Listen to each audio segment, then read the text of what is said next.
Imaginez qu'un matin debout devant le miroir, vous remarquez que vos bras semblent un peu plus faibles, son visage semble un peu moins défini. Et quand vous montez sur la balance, vous réalisez que vous avez pris du poids, mais cela ne ressemble pas à un poids sain. Et si je vous disais qu'il existe un complément abordable et éprouvé qui peut vous aider à inverser la perte musculaire et la faire paraître et se sentir mieux? Vous pourriez penser que cela semble trop beau pour être vrai, mais des milliers de personnes, en particulier des femmes de 40-50 ans et plus, constatent déjà de réels résultats. Aujourd'hui, nous explorons la créatine, un composé bien étudié qui est souvent négligé comme un secret de culturiste. C'est en fait un joyau caché pour tout le monde, spécialement pour les femmes qui cherchent à préserver leur masse musculaire, combattre les signes du vieillissement et augmenter les niveaux d'énergie. À la fin de cette vidéo, vous verrez pourquoi la créatine pourrait devenir votre nouveau complément préféré à un mode de vie sain. Perte musculaire liée à l'âge, le voleur invisible. Commençons par un fait qui pourrait vous surprendre.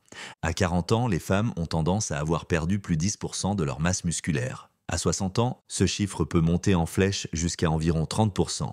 Ces chiffres ne sortent pas de nulle part, mais proviennent directement de recherches médicales bien établies, documentées sur la sarcopénie, détérioration musculaire liée à l'âge. Maintenant, imaginez un graphique simple. L'axe horizontal représente l'âge, tandis que l'axe vertical montre le pourcentage de perte musculaire. À partir de 30 ans, cette ligne descend progressivement. À 65 ans, le déclin peut être dramatique. Cela signifie que vos muscles, essentiels non seulement pour la force mais aussi pour la forme, la posture et même la production d'hormones diminuent littéralement avec le temps. Mais attendez, pourquoi est-ce important pour votre visage et votre silhouette? Après tout, la plupart d'entre nous se concentrent sur les suspects habituels du vieillissement. Des rides, un relâchement cutané ou peut-être des maux de dos. Cependant, la perte musculaire est à l'origine d'une multitude de problèmes. Performance physique plus faible, les tâches quotidiennes deviennent plus difficiles. Affaissement de la peau, moins de soutien musculaire sous la peau. Métabolisme plus lent, les muscles influencent la quantité de calories brûlées. Étonnamment, de nombreux médecins ne remarquent la perte musculaire que lorsqu'elle est assez avancée. Les résultats? Faiblesse, fatigue et ces signes révélateurs du vieillissement difficile à inverser. Mais maintenant que vous êtes là, parlons d'une solution accessible, la créatine. Créatine, l'allié abordable et puissant. Vous pourriez penser, qui a besoin d'une pilule miracle coûteuse pour regagner de la masse musculaire et lutter contre le vieillissement? Mais la créatine est relativement peu coûteuse, coûtant souvent moins qu'une tasse de café cher par semaine. C'est comme ça. Le secret le mieux gardé d'Hollywood est généralement là, à la vue de tous. Qu'est-ce que la créatine exactement? La créatine est une substance naturelle présente dans le corps. Il est stocké principalement dans les muscles. Certaines quantités existent également dans le cerveau, reins et foie et jouent un rôle clé dans la production d'énergie. En termes scientifiques, la créatine aide les cellules à recycler une molécule à haute énergie, connue sous le nom d'ATP, adénosine triphosphate, qui est essentiellement le carburant cellulaire. Si votre cerveau et vos muscles n'ont pas assez d'ATP, vous pouvez vous sentir lent, confus et faible. Augmentez cet ATP et vous aurez plus d'énergie pour tout. Soulever des courses, monter des escaliers ou profiter d'une routine d'exercice. Pourquoi les femmes ont besoin de plus de créatine que jamais? Voici une statistique qui surprend souvent les gens. Les femmes ont généralement environ 10% des réserves de créatine des hommes. C'est une grande différence, et si vous suivez un régime végétarien ou pauvre en protéines, pensez végétarien ou végétalien, vos niveaux de créatine peuvent être encore plus bas, car la créatine se trouve naturellement dans la viande et le poisson. Mais s'il y a un autre problème, les niveaux de créatine des femmes fluctuent avec les œstrogènes pendant le cycle menstruel. Après la ménopause, quand les taux d'œstrogènes chutent, les niveaux de créatine peuvent chuter encore davantage, précisément lorsque la perte de masse musculaire s'accélère. Cela rend les suppléments de créatine particulièrement avantageux pour les femmes. Périménopause et postménopause, relation entre la perte de masse musculaire et le vieillissement de la peau et du corps. Nous avons parlé de la façon dont la perte de masse musculaire contribue à paraître et à se sentir plus vieux. Mais les implications vont au-delà du simple sentiment de faiblesse. Tenez compte de ces connexions, volume du visage et rides.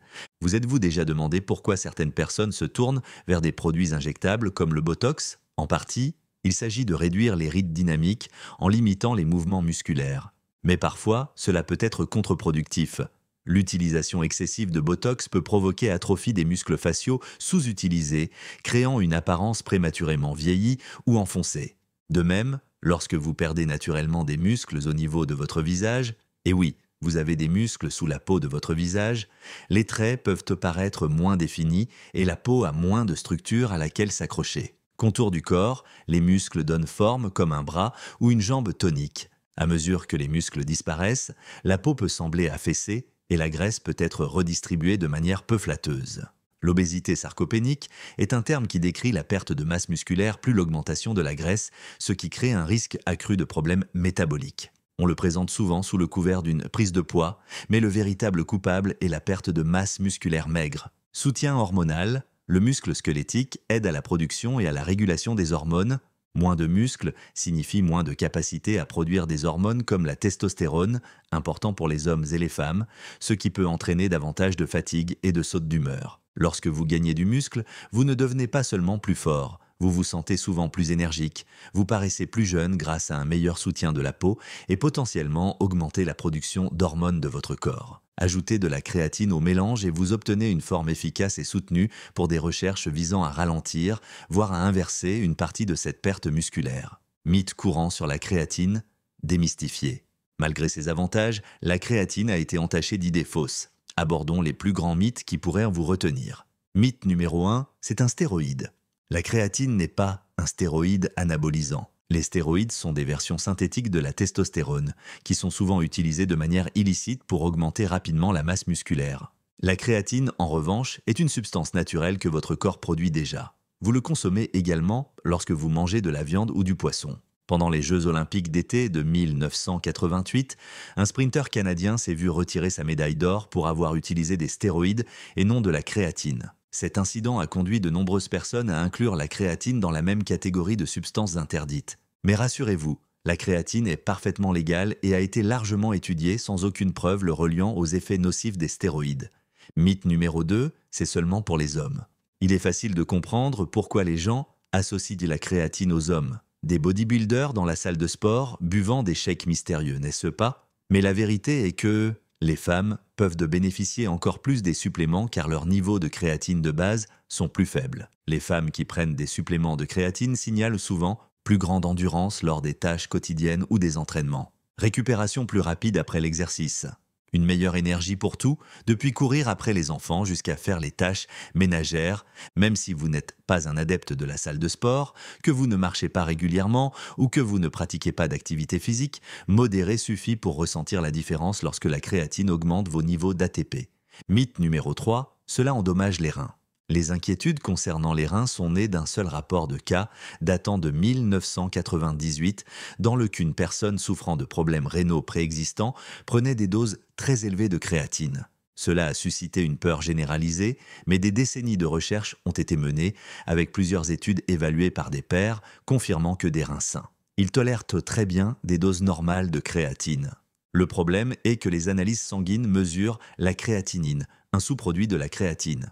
Lors de la prise d'un supplément de créatine, les niveaux de créatinine peuvent augmenter légèrement. Mais ce n'est pas une lésion rénale, c'est simplement votre corps qui traite la créatine supplémentaire. Si vous avez des problèmes rénaux, il est conseillé de consulter un professionnel de la santé. Sinon, les données sont très rassurantes pour les personnes en bonne santé.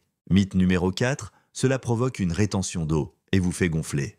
Oui, la créatine peut initialement attirer l'eau vers les muscles. Mais ce n'est pas la même chose que la rétention d'eau sous-cutanée qui vous donne une apparence gonflée. Cette hydratation supplémentaire dans le tissu musculaire se traduit souvent par des muscles plus pleins et plus définis, ce qui peut réellement vous faire paraître plus tonique.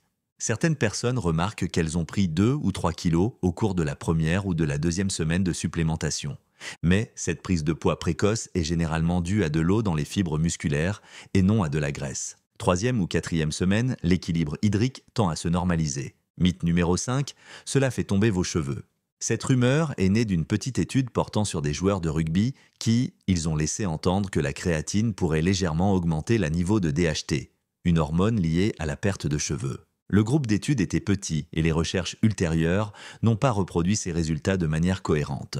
Au cours de décennies d'expériences cliniques et pratiques avec des patients, y compris des femmes, la perte de cheveux due à la créatine est pratiquement inconnue. Si des changements capillaires surviennent, ils sont probablement dus aux hormones, le stress, la génétique ou d'autres facteurs. La créatine elle-même n'est pas un coupable avéré. Mythe numéro 6, cela ne fonctionne que pour les jeunes. Du tout. En fait, les personnes âgées en bénéficient énormément, car ce sont eux qui subissent la plus grande perte musculaire. Que vous ayez 30 ou 70 ans, la créatine peut, augmente la force musculaire. Favoriser la santé osseuse, indirectement, puisque des muscles plus forts peuvent aider à stimuler la densité osseuse. Augmente l'énergie et la clarté mentale. À 65 ou 70 ans, rien de magique ne se produit pour empêcher votre corps de réagir aux composés bénéfiques. Les personnes âgées peuvent mettre un peu plus de temps à constater tous les effets, surtout s'ils proviennent d'une zone de perte musculaire importante. Mais les résultats peuvent changer la vie. Au-delà des muscles, l'impact de la créatine sur le cerveau et la peau, de l'énergie pour le cerveau. Le cerveau est un organe ayant une forte demande en ATP. Si vous avez déjà ressenti le redoutable brouillard cérébral, surtout pendant la périménopause ou la ménopause, vous savez à quel point cela peut être frustrant. Les recherches suggèrent que la créatine peut aider à maintenir une fonction cérébrale saine, améliorant potentiellement la clarté, la concentration et même l'humeur. Peau et teint jeune.